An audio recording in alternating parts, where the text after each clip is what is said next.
gestión de la pandemia, porque ya quedó clarísimo que no va a haber comisión investigadora, que de cuajo dicho por el propio Frente Amplio, por Preve, integrante, ¿no?, de esta comisión preinvestigadora, ¿se acuerdan, Federico Preve? Dicho por el Frente Amplio, dicho por cualquiera de los integrantes, Abdala, integrando también la preinvestigadora, pero cualquier otro de los legisladores de la coalición, que estuvieron al frente, ¿no?, como gobierno, también estuvo al frente de la oposición haciendo frente en esta pandemia. Pero digamos, nadie va a ceder ni un centímetro ni ir contra la ciencia en cuanto a la existencia del COVID, ni a apoyar la teoría conspirativa de identidad soberana. Lo que sí plantea, y que es algo que queda pendiente, tal vez con más sensatez, por un tema de que a veces la perspectiva del tiempo permite otros análisis, es la gestión de la pandemia, donde sí ahí hubo diferencias. Obviamente la defiende la administración pasada, la cuestiona desde el día 1 el actual oficialismo, entonces oposición. Y surgieron varias cosas interesantes de ese plenario. Pero bueno, los quiero escuchar a ustedes. ¿Qué pensás, Vale? ¿Es momento para hacer ese debate más allá del plenario, de diputados? Yo entiendo que no, yo entiendo que las... ¿O hay que dejar pasar más tiempo? Y en realidad, los temas urgentes del Uruguay yo creo que hoy no están en la gestión de la pandemia. O sea, fue una cosa que al mundo lo tomó por sorpresa. A un gobierno que había asumido hacía 13 días, yo entiendo que se gestionó de la mejor manera posible y con un excelente resultado a nivel mundial, reconocidos por otros países del mundo, por organismos internacionales, etc. Y de verdad, volver sobre esto, o sea, si bien habla de coherencia en Salle, porque él desde el día 1, con su megáfono en mano, salió electo y representa ciudadanos que tienen esa visión, yo de verdad celebro que no haya prosperado en el Parlamento porque me parece que gastar tiempo en eso, porque en definitiva lo que se pretende es atribuirle un manto de oscurantismo, de cosas que no están claras, y yo no creo que eso sea así. Yo creo que se gestionó muy bien, que los resultados fueron prácticamente únicos en el mundo y que logramos en todos los indicadores hacerlos más leves de lo que fueron en el resto del mundo. Pudimos evitar un montón de fallecimientos. O sea, recuerden que la gente se apilaba en los CTI, se morían en los corredores, no daban abasto a los cementerios. Nada de eso en Uruguay pasó, pese a que había jinetes del apocalipsis que un día sí y otro también venían a decirnos que todo lo horrible que iba a pasar acá. Logramos traer las vacunas, se compraron las mejores, no las que nos sugería, por suerte, Alberto Fernández. Se vacunó a la población, a todo el que quiso ser vacunado, y no se vacunó al que no quiso ser vacunado, que eso también, en un gobierno que lo rigió la libertad, me parece bien importante. Y seguir discutiendo sobre esto, para mí, carece de sentido. Creo que no es momento para que el Parlamento se ponga a investigar este tipo de cosas, ni desde la perspectiva de Salle ni desde ninguna otra, porque no es un tema para que lo investigue el Parlamento.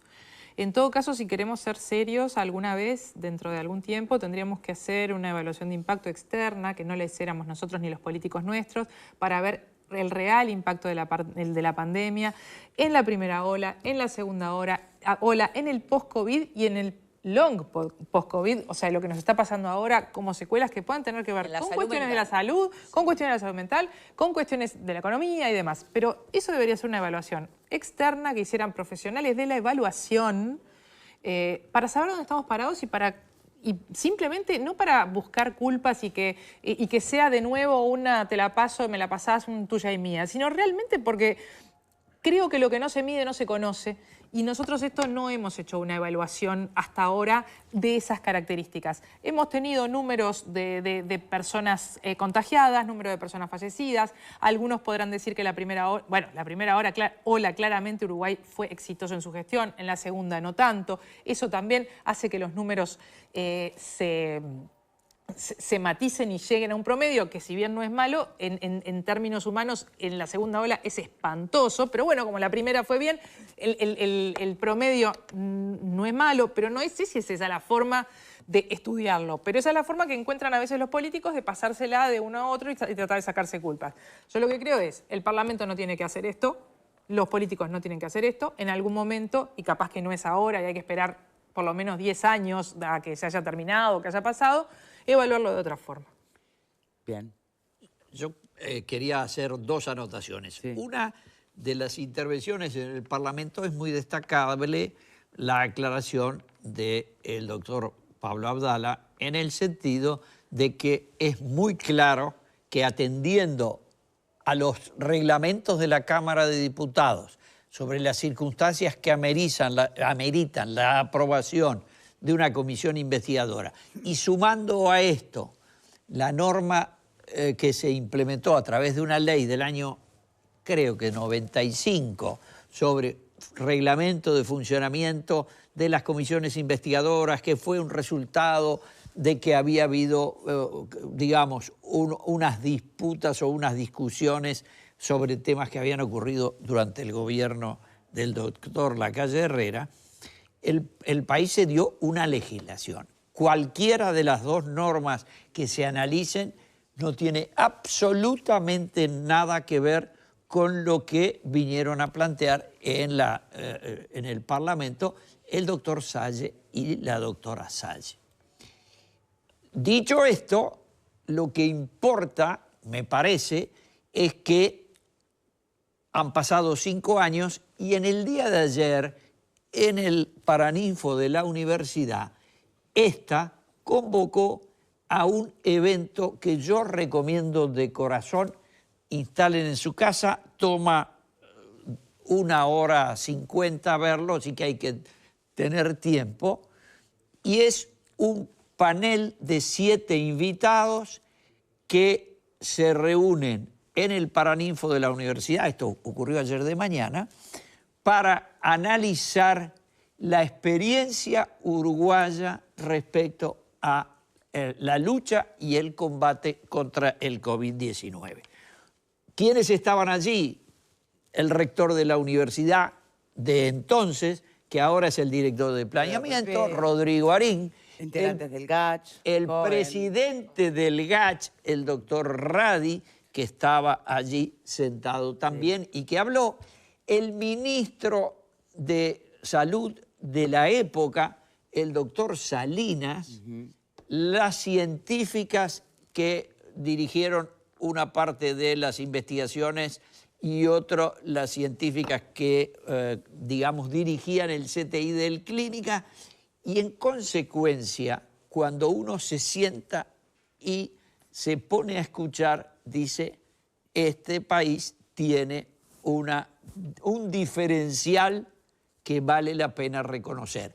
Y lo que ocurrió, y el doctor Radi citó un intercambio de cartas entre el doctor Lacalle Pou cuando lo convocan para cuando integrar fueron Radi. convocados, y a El su GACH, vez, digo. en su intervención, el doctor Salinas relató minuto a minuto cómo fue que a comienzos de febrero del año 2020, cuando él solamente era un nominado, el doctor Lacalle había presentado su protogabinete a fin de diciembre, cuando era un recién, digamos, un ministro que iba a llegar al cargo, recibió la llamada de su hermano y cuenta el proceso, lo que hizo, con quién se reunió e inmediatamente con detalles que vale la pena conocer. Por lo tanto, que conozcamos la carta que intercambió Arín, rector de la universidad, Lacalle Pou, presidente de la República, y los contactos que estableció Salinas con la dirigencia de la Universidad de la República, son motivos de orgullo y, entre otras cosas, confirma lo que dice mi amiga, la doctora Arlegui. Bien. Bueno, Se llama ahí, A 5 años de la llegada del COVID-19 al Uruguay. bien. Lo que no le quita, como En decíamos desde el YouTube, ¿no? principio, tirará por la borda cualquier argumentación o intento que pueda ser identidad soberana desde su plataforma negacionista, pero quedó allí en el aire y tal vez haya un día que se pueda analizar simplemente a efectos no de responsabilidades, porque creo que sería una falta de intelectualidad, de honestidad intelectual terrible, ¿no? Ir a señalamientos ante una cosa como la que le tocó vivir al país y al mundo hace unos años. Pero sí frente a posibles y eventuales nuevas situaciones límite, ¿no? Bueno, es interesante hubo saber qué desafíos dejó. y hubo decisiones que tuvieron que ver con la gestión, no tanto sanitaria, aunque también ahí puede haber un margen de discusión, sobre todo la crisis, la gestión económica, ¿no? De cómo se manejó todo el tema, cuánto se invirtió, cuánto no, cuánta ayuda se dio, cuánto no. Bueno, ahí había dos miradas posibles, la del gobierno y la de la oposición. Bueno, habrá que ver si eso tiene el día de mañana sentido profundizar o no profundizar en un debate. También Pero no va más que el eso, ¿no? impacto sobre el personal médico y Está no el informe. médico de la salud, ¿no?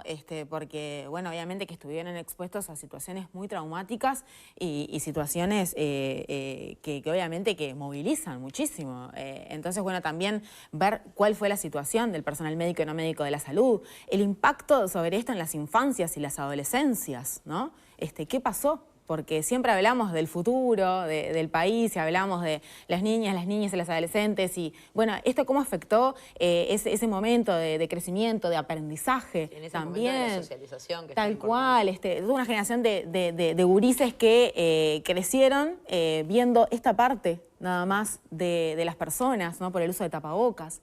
Entonces yo creo que sí, que me gusta más la óptica del planteo tampoco de fueron 10 Leonora. años. Bueno, No, claro, pero no por No, pero eso de está bueno, crecer, pero a mí me que parece fueron que- creciendo, conviviendo solo esta No, parte de la pero gente, está para bueno, tampoco... está que- bueno. En algún fue el momento año que te creo perdiste que- los cumpleaños de 15. La gente que se perdió los cumpleaños de 15... Sí, claro. Ah, Que no fue a los velorios. Hay cosas sobre la pandemia. Que no pudo donde despedir seres queridos. Probablemente tengamos alguna diferencia sobre cómo se gestionó, y creo que eso quedó medio patente ayer en la discusión en el Parlamento, ¿no? Que yo creo que, como dice Connie, primero, la discusión del Parlamento fue totalmente legítima y democrática porque el proceso que se hizo en la preinvestigadora fue legítimo y democrático y nadie puede cuestionarlo. Podía ser, acá vaticinamos que no iba a haber los Sí, votos estaba para eso, clarísimo que no iba a era- salir, pero bueno, va. luego, cuando se parte de una cuestión que es que la pandemia no existió, Por eso, el es muy difícil llegar contraargumento adelante. científico no ha es lugar. el mismo cuestión, este muchacho Kennedy que pusieron ahora en Estados Unidos a manejar, Está y en también la de lo que misma. creen que no existió la pandemia, con todo lo que eso va a traer. Que ojo, que hay aparejado. mucha gente que sigue esa línea de Perfecto. pensamiento. Bueno, Está bien. ah, Ahora, pero no son la mayoría, nosotros obviamente. vamos a poder Este discutir muchacho alguna... Kennedy vamos a hizo ver del cómo- hermano, ¿no? Pero lo que yo destaco también de todo esto, de lo malo que tuvo la pandemia para el Uruguay y para el mundo entero, lo malo que tuvo la pandemia. En Uruguay, destaco cosas, había fortalezas.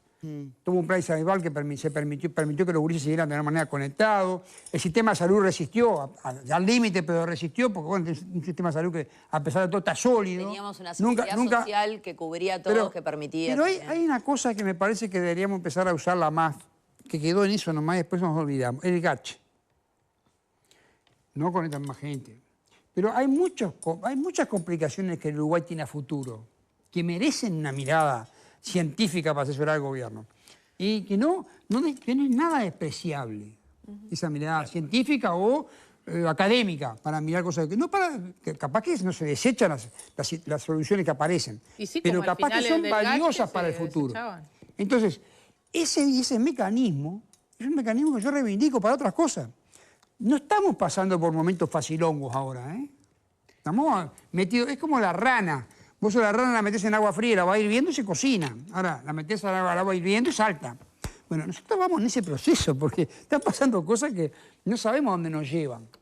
Y entonces sería bueno también mirar esa experiencia de GACH, cómo funcionó en la pandemia y ver si no hay que utilizar esa herramienta en cosas que se nos vienen para adelante. Porque en algunas vamos a estar con La diferencias, pero en convivencia otras es una. no va a haber diferencia que tenemos que Falta enfrentar. Pablo. A ver, el 10 de diciembre del 20 se aprueba la vacuna de la Pfizer. El 14 se comienza a vacunar en Estados Unidos. Acá la vacuna llega, la primer partida, 1,5 millones de vacunas, en abril del 21, perdón. En abril del 21. Por lo cual, a los 90 días de comenzar la vacunación, el Uruguay estaba en el segundo lugar en el mundo de la mayor cantidad de población vacunada. Es un dato, no es un relato.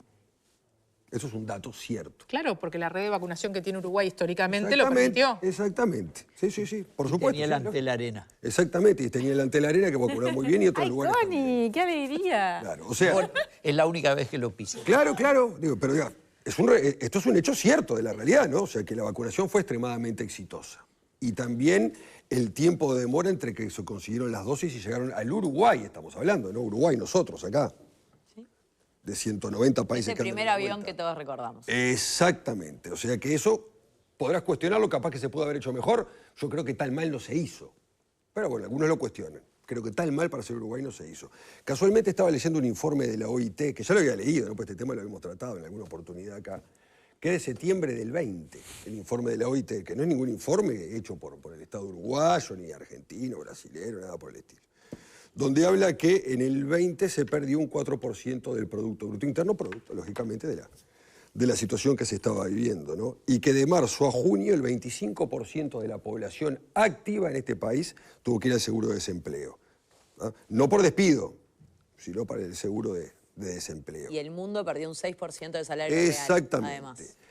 En total, la pandemia le costó a nuestro país aproximadamente 1.217 millones de dólares y dejó de recaudar a su vez unos 2.000 millones de dólares.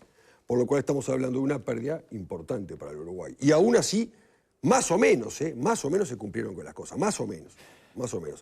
Entonces, todo este desarrollo que hace la Organización Internacional del Trabajo en cuanto al manejo de la pandemia por parte del Estado y las contribuciones sociales que tuvo tanto en aumentar las prestaciones que ya existían como las transferencias no reembolsables, ¿ah? Que anduvieron aproximadamente en 412 millones de dólares, provocó que a mediados de agosto el 50% de ese 25% de que había estado en el seguro de desempleo vuelva a ocupar sus lugares de trabajo. Capaz que pudo haber sido más. Yo creo que malo no fue. Entonces, cuando se discute de este tema y se quiere investigar de esta situación, yo en 20 minutos pude investigar estos datos. Capaz que si se dedican 4 horas, pueden sacar datos mucho más concretos. Después los podremos cuestionar si se puede haber hecho mejor o peor. A este hermoso alegato Bien. no puedo dejar de agregar de que qué suerte que hay redes solidarias y colaborativas en esta sociedad que le daban de comer a un montón de familias que hacían cola con un tupper de helado en la mano Totalmente. para poder llevar la comida a su casa. Totalmente de acuerdo. Hacemos una primera pausa y ya venimos.